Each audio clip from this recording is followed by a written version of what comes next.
माशाल्लाह भाई। मेरा नाम यासीन। क्यों जितने अगले ये थोड़े दिन ही हुए हैं भाई।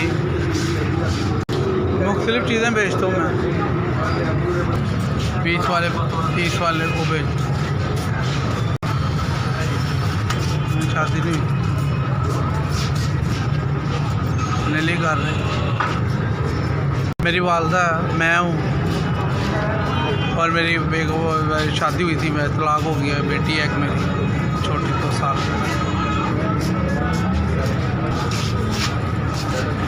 जितने भी मिल जाए, 100 मिल जाए, 200 मिल जाए, 150 मिल जाए। मोबाइल नंबर है 0322 44 42 665।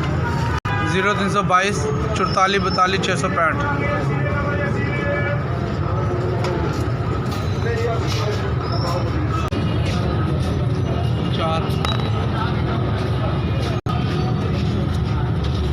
भाई मेरी नज़र हजार है। आमीन। में इसकी बरकत डाले। आमीन। जिस हजार दिया उसके रिज़्क़ में बरकत डाले। आमीन। अल्लाह ताला उसके कारोबार में, रिज़्क़ में इजाफ़ा करे। हाँ भाई उसकी उम्र में इजाफ़ा करे, उसके रिज़्क़ में। SBS आपकी बहुत मेहरबानी।